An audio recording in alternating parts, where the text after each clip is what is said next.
The smell found me first, not the scent of pine, or the metallic clean of deep snow. It was a sour smell, the smell of old panic, of wet, sick wool, and the faint, coppery steam of a man losing his war with physics. Winter has no pity for fools, and this one smelled like a fool. I was checking my eastern trapline near the ridge the wind scours clean to the granite when I saw what was left of his camp. It looked like a drunken bear had tried to build a nest. A bright, city-colored nylon tarp, now ripped and flapping like a flag of surrender, was incompetently strung between two young pines. Beneath it, a pathetic fire put up a column of smoke that barely rose, smothered by the falling snow, and beside it was him, a boy, really, maybe 20, wearing a bright red jacket that screamed, "I don't belong here." He was sitting in the snow, his back to a tree, shaking so violently his teeth sounded like bone castanets. He never heard me approach. My skins on the snow make no sound. His eyes were glazed, focused on nothing. He was in the process of shutting down. The cold wasn't hurting him anymore. It was singing to him, telling him to sleep. I stood there for a long moment, watching. It is a sacred thing, in its own way, to watch a man meet his end. You see the truth of him. This boy had come up here full of whatever it is they have down in the cities. Pride, boredom, a need to post a picture. He had brought all his expensive toys, and he was dying because he had forgotten he was an animal, a small, warm-blooded animal. I moved slow, letting my shadow fall over him. "You've come a long way to die, boy," I said. My voice cracked him open. He gasped, a dry, ragged sound. He tried to stand, but his legs were strangers to him. He just listed sideways, tumbling into the snowdrift. "Help! Me!" he whispered. The vapor of his breath was weak. I looked at his fire. He had green, wet branches piled on a few dying coals. He was surrounded by a standing forest of dead, dry fuel, but he was trying to burn water. I looked at his clothes. Cotton. Under the expensive jacket, I could see the collar of a cotton hoodie, the fabric of death. He was soaked, not from the snow, but from his own sweat. He had hiked up the mountain too fast, his modern, unacclimated body pumping out heat, and the cotton had grabbed it, turning it into a sheet of ice against his skin. "You don't need help," I said, my voice harsher than I intended. "You need a lesson, and it looks like you're about to get your last one." He closed his eyes. "So cold." "You're not cold," I said, kneeling and drawing my knife. "You're wet. The cold is just the executioner. Water is the judge." I cut his useless tarp down. It drifted away in the wind. I ignored his moan. "What do you think keeps you alive, boy? That fire?" I pointed to the hissing smoke. "That red jacket?" He didn't answer. He was fading. I grabbed him by the front of his jacket and hauled him out of the snow. He was a dead weight. The early panic in his eyes was gone, replaced by an empty apathy. That was the true danger. That was the white emptiness. "The first lesson men forgot," I said, more to myself than to him, as I used my hatchet to shear a thick mat of spruce boughs. "It's not the fire that saves you. Fire is a luxury. Fire is comfort. Sometimes fire is a lie." I forced him onto the thick bed of boughs I'd thrown on the snow. The first rule: get off the ground. The snow is a thief. It steals heat by conduction faster than any wind. It will suck the life out of you through the soles of your boots, through the seat of your pants. You are a 37-degree man in a 20-degree world. The ground wants your heat. It will take it, and it will not say thank you. Your fire is a joke, I said, kicking his smoldering mess apart with my moccasin. You're sitting next to a warm rock while lying on a block of ice. You're losing heat faster than you're making it. I had a name for it, the heat illusion. I've seen strong men who should have known better, die of it. I saw a trapper, Jedediah Thorne, years ago, down in the Snake River Valley, caught in a sudden spring squall. He'd gotten soaked crossing a creek. When we found him, he was leaning against a giant cottonwood, dead as a stone. Not 10 feet away was the blackened circle of his fire. He had built it, but he was so tired, so wet, that the steam rising off his clothes froze him faster than the fire's heat could reach him. The steam rose off his shoulders like ghosts, carrying his life into the night air. He had cooked his dinner in a small pot over that fire. He died before he could eat it. Fire gives you hope, but hope doesn't keep you warm. Physics does. I pulled my own bedroll, a heavy waxed canvas tarp and 2 thick wool blankets, from my pack. I threw them over the boy. Get that wet jacket off, now. His fingers were useless like frozen sticks. I had to use my knife to cut the laces of his fancy, useless boots and rip his wet cotton shirt from his chest. His skin was a waxy, grayish white, mottled with blue. The old ones knew, I told him, as I began to rub him down hard with one of the dry wool blankets. The friction was abrasive, and a faint spark of pain returned to his eyes. The Cree, who lived on this ice for 1,000 years before any white man saw these mountains, they knew that life isn't about the fire you build, it's about the air you trap. I wrapped him in the thick, dry wool. It smelled of wood smoke and dried blood, the smell of my life.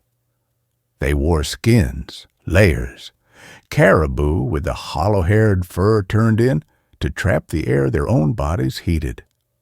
Then an outer layer, fur out, to shed the snow. They didn't fight the cold, they tricked it. They created their own portable summer inside their clothes.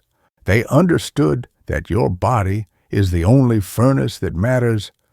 Everything else, the fire, the shelter, it's all just there to protect that furnace. He started to shiver again, but this time it was different. It was a deep, violent, bone-rattling quake. Good. That was his body fighting. That was his furnace trying to reignite. You, I said, nudging his soaked nylon jacket with my boot, trusted a piece of colorful plastic. You brought cotton, which holds water like a sponge and sucks the heat from your heart.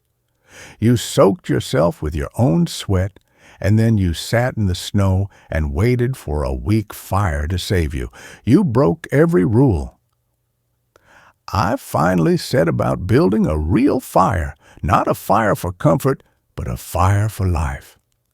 I used my hatchet to split the dead, dry wood from the underside of a fallen pine, wood that hadn't seen moisture in a year. I shaved birch bark into a pile of curls as fine as angel hair. I struck my flint to my steel, a single spark. It caught. I blew on it, gently, nurturing it, shielding it with my body from the wind. In minutes, I had a fire that roared, not with smoke, but with a clean orange heat. I dragged him closer. This fire isn't for you. It's to dry your clothes. You are the one who has to do the work of staying alive. He stared into the flames, mesmerized. He was out of the darkness for now, but the emptiness was still in his eyes. The mountain had broken him. Men come up here today, I said, settling onto my own bear hide, thinking they can buy survival. They read a blog, they watch a video, they bring GPS and satellite phones and jackets that cost a month's wages. They think all that gear makes them strong. They think it makes them men. I shook my head, the gesture slow. They don't understand. The gear is nothing. It's a burden. What matters is here. I tapped my temple. And here. I tapped my chest. It's the will and the knowledge that sweat is your number one enemy, not the bear, not the wind, your own sweat. That was the second lesson, the one that nearly killed me back when I was his age. I was young then, full of piss and pride and muscle. I thought speed was strength. I'd run my trap lines, charging up slopes on my snowshoes, my heart hammering, feeling like the king of the mountain. And I would sweat. I'd sweat so much my wool hat would freeze to my forehead. I had a partner in those days, a young man named Elias, just as fast as me, maybe faster. We were partners, but we competed. Who could check the lines first? Who could haul the heaviest pelt load back to the cabin? One day, a blue northern blew in, a front of air so cold it felt like a solid thing. The temperature dropped 40 degrees in an hour. The air got so cold it hurt to breathe. The trees cracked with the change, sounding like rifle shots in the stillness. Elias and I split up to check 2 different lines. "See you at the cabin for supper," he yelled, his breath hanging in the air like a cloud. I ran my line. The wind was a physical blow, so I kept my head down and pushed. I was hot. Sweat was pouring down my back, even as the wind howled. But I was young and stupid. I thought the heat of the work was enough. When I got back to the cabin, the sun was a sick orange smear in the west.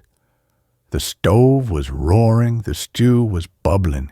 The wind outside sounded like a screaming woman. Elias wasn't there. I waited.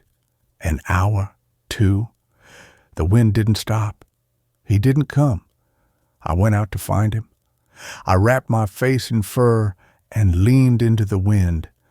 I found him less than half a mile from the cabin door. He was leaning against a tree, just like I found this boy. His jacket was open. He must have overheated on his run for home.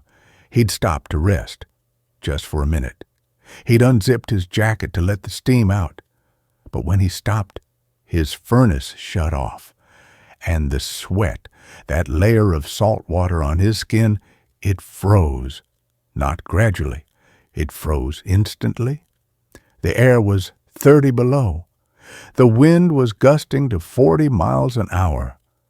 The chill factor was something from a nightmare. He had frozen so fast he was still holding the strap of his pack. His eyes were open. His beard was a solid mass of ice from his own breath. His wool shirt was frozen hard as a board, fused to his skin. He hadn't died of cold. He had died of mismanaged heat. He had died of haste. I dragged him back to the cabin. I sat him in a chair by the stove. It took 2 days for him to thaw out enough to be buried. I sat there across from him for 2 days. I didn't eat. I didn't sleep. I just watched the ice melt from his beard. And I understood. I understood that the mountain doesn't care how strong you are. It doesn't care how fast you are. It only cares about the rules. And rule number 1 is, don't sweat. The Lakota, they had a saying, walk slow even when you are in a hurry. They knew. They knew that pace is everything. Move just fast enough to stay warm, but slow enough that you never ever sweat. It's a fine line. It's a dance. You learn the rhythm or you die. You learn to strip your layers before you start the climb. You unbutton before you start to chop wood. You feel the first prickle of moisture on your back, and you stop. You vent. You let the steam out. You manage your heat like a banker manages gold. I looked at the boy. His name, I learned later, was Thomas. He was shivering under my wool, but the color was seeping back into his face. "You were running, weren't you?" I asked. He nodded, his teeth chattering. "Wanted to make the summit by noon. Saw it on the map." "You had a schedule," I said. It wasn't a question. "You were racing a clock. Up here," I gestured to the silent waiting trees. "There is no clock. There is only the sun and the snow and the wind. You don't race the wind. You move with it." I spent the next 3 days teaching him. Or rather, I made him work, and the work taught him. I took him back to my cabin, a small, tight box of logs tucked into an aspen grove, and I made him work. The first job was wood, the lifeblood. I gave him my spare axe. He grabbed it and started attacking a dry pine log like he was killing snakes. He was grunting, sweating, his form all wrong. He'd swing with his arms and his back, missing his mark half the time, the axe head bouncing off or burying itself in the snow. I watched him for 10 minutes. Then I walked over and quietly took the axe from his hands. "You're wasting," I said. "Wasting what?" "It's just wood." "Energy. Calories. You're fighting the wood. You're trying to force it. You can't force anything up here." I took my own axe. The head was worn, the bit gleaming sharp. The hickory handle was dark and smooth from decades of my own hand oil. It was an extension of me. This is the third lesson, the lesson of the tool. "Men today," I said, testing the axe's balance, "they come with packs full of junk. 20 different knives, wire saws, magnesium starters. They have a gadget for every problem, but they don't know how to use a single one of them. They don't know how to sharpen a blade." I looked at my axe. A man in this country needs 2 things, a good knife and a good axe, and he needs to know them. He needs to know them so well they become part of his arm. Everything else is weight, and weight is sweat, and sweat is death. I turned to the log. I didn't swing hard. I didn't grunt. I raised the axe, let the weight of the head do the work, and let it fall precisely where I wanted. Thunk! A deep, satisfying bite. I swung again. Thunk! A rhythm. 1, 2. Breathe in on the lift. Breathe out on the drop. The axe became a pendulum. I wasn't chopping the wood. I was splitting it. I was reading the grain, finding the cracks, and placing the blade exactly where the wood wanted to part. In 5 minutes, I had a pile of split wood it had taken him an hour to hack at, and I was barely breathing hard.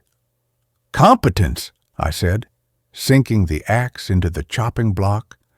"That's the only currency that matters up here, not your gear, not your strength. Competence. The ability to do what must be done, with the least amount of effort at the right time. Your modern gear has made you lazy. You think you have a safety net. You think you can make mistakes." I pointed a gnarled finger at the wind-scoured peak above us. "The mountain doesn't allow for mistakes. It doesn't grade on a curve. You let your axe get dull. You spend twice the energy to cut wood. You spend that energy, you need more food. You don't get more food, you get weak. You get weak, you can't cut wood. It's a circle, and it always ends in the same place, the ground." I made him practice. For a whole day, just chopping. I showed him how to use the whetstone, how to feel the burr on the edge. The sound of his chopping changed. The wild, inefficient thwack became the solid, measured thunk. He learned to read the wood. He learned to let the tool do the work. His soft city hands blistered, bled, and then began to harden. He stopped complaining. He started to watch. The next afternoon, we went to check the traps by the frozen river. The ice was thick, mostly, but in spots where the current ran fast, it looked dark and sick. Thomas, full of his new unearned confidence, started to walk straight across the middle. I grabbed his shoulder and yanked him back so hard he fell. "Stop!" He looked terrified. "What? What is it?" "Listen." He went still. "I don't hear anything." "Exactly. You're not listening." I tapped the ice with the butt of my axe handle. It made a high, sharp zing. "Good." I walked 10 feet to the left, toward that dark, gray-looking patch. I tapped it again. The sound was a hollow, dead thud. "That," I said, "is death waiting to give you a wet kiss. You hear the difference?" He nodded, his eyes wide. "The ice talks. The snow talks. The wind shrieks. Everything up here's telling you a story. It's telling you where it's safe to walk, where the deer are bedding down, when the storm is coming. You just have to shut that noise in your head up long enough to hear it." That was the fourth lesson, the lesson of listening. The first people, the ones who truly belonged here, they listened. They didn't have maps. They didn't have compasses. They had their senses. They could smell snow on the air a day away. They could read the flight of a raven to find a carcass. They read the ice. They knew that a hollow sound meant fast water underneath, ice that wouldn't hold a snowshoe, let alone a man. I told them about a time, years ago, when I was arrogant. I was tracking an elk, a big bull. My eyes were on the tracks, on the prize, not on the ground. I was in a hurry. I tried to cross a frozen creek I should have known was dangerous. The ice broke. It's not like in the movies. The shock of that water, it's not like anything you can imagine. It isn't just cold, it's violent. It's an assault.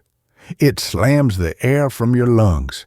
It paralyzes your muscles in a single agonizing instant. I went into my waist, and for a full, long second, I couldn't think.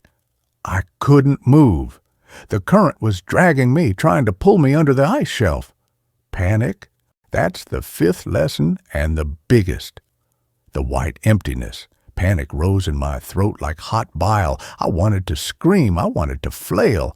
I wanted to do exactly what the cold water wanted me to do, exhaust myself and sink.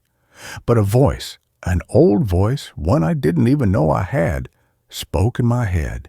It was the voice of an old Cree man, Beavertooth, who had tried to teach me when I was a foolish young man. He had seen me rushing.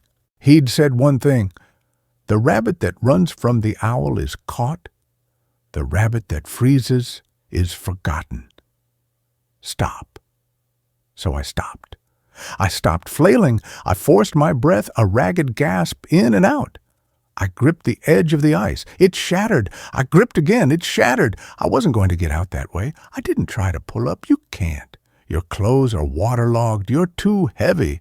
The ice is too weak. I remembered. I rolled onto my side. I spread my weight. I took my knife, and I didn't stab the ice. I jammed the pommel, the heavy butt of the knife, into the surface, not to pull, but for traction. Then I kicked. I kicked like a mule, my legs churning in that black liquid cold until I was horizontal. I didn't climb out. I slid out like a seal, pushing with my elbows and the butt of my knife, spreading my weight over the whole world. I slid 10 feet, then 15, before I dared to roll over, and then the real test began. I was alive, but I was soaked to the bone, just like you, boy. And the sun was setting. It was the exact spot you were in. Only I didn't have a friend to find me. I didn't have a dry wool blanket. I had myself. And the rules. I didn't run. I walked fast. The rhythm. I pulled off my outer buckskin shirt and wrung it out hard, twisting it until my wrists cracked. I put it back on. It froze solid as armor in 60 seconds. But the water was out of it. I kept moving. I found a deadfall, a great pine ripped up by the roots, and I burrowed into the snow under it, out of the wind. I didn't build a fire. I couldn't. My hands were claws. I couldn't feel my flint or steel. My fingers were already dead. So I sat there. I did not sleep. To sleep was to die. I flexed my toes and fingers all night long. Flex, release, flex, release. I flexed them until the muscles in my arms and legs screamed, forcing the warm blood into the tiny spaces. And I listened to the cold sing its song, trying to lure me to sleep, just like it was singing to you. When the sun came up, I was alive, but the mountain took its payment. I held up my left hand for Thomas to see in the firelight of my cabin. The tips of the two smallest fingers were gone, blackened, withered stumps, long since healed over. "Frostbite," I said, "the price of a mistake, the cost of haste, the mountain always gets paid." Thomas was quiet for a long time. He was looking at his own hands, soft, pink, unscarred. He was looking at the wood he had cut, piled neatly by the stove. He was looking at the mountain through the small window, but he was seeing it for the first time, not as a challenge, not as a playground, but as a graveyard and as a church. "You come here," I said, my voice softer now, "with your maps and your schedules. You think you can conquer it. You think you can put your flag on the summit and say, 'I won.' But you don't win, not ever." I poked the fire with a stick. "This place," I swept my arm, "is not your enemy. And it is not your friend. It just is. It operates on a set of rules that are older than man, older than time, the rules of physics, conduction, evaporation, radiation, gravity. These are the laws of God, and they do not care about your feelings. They do not care about your college degree. They do not care about your bright red jacket. This was the last lesson, the lesson of respect. The men who lived here before us, they didn't try to conquer it. They tried to belong to it. They learned the rules. They watched the animals. They learned that a man is a small, warm, fragile thing in a very large, cold world. His only strength is his mind. His only defense is his humility. He is strong only when he admits he is weak. I looked at the boy. Today, men have forgotten. They sit in warm houses pressing buttons. They think comfort is a right. They think survival is guaranteed. They have, what's that word? Insurance. There is no insurance up here. There is only competence, or the ground. On the fourth morning, the weather broke. The sun came out, bright and sharp. The world looked clean and deadly. It was time for him to go. I gave him back his pack. He had repacked it. The useless gadgets were gone. His clothes, now dry, were layered properly. He moved with a new slowness, a new deliberation. He looked me in the eye. He didn't look like the dying boy I'd found. He didn't look like a master either. He just looked awake. "Thank you," he said. It was all he could manage. I nodded once. "Don't thank me. Thank the mountain. It let you live. It taught you. Most men don't get that chance. They just get the lesson." He turned and started down the trail, the one that led back to his world. I watched him go. His steps were measured. He was listening. He was moving slow, even though I knew he was in a hurry to get home. I watched him until he was just a speck, moving slow and steady. He understood the first rule now. He wasn't fighting the mountain. He was fighting himself, his haste, his pride, his softness. Men come up here looking for a challenge. They don't realize the challenge isn't the mountain. It's the man in the mirror and the cold. The cold is just the mirror.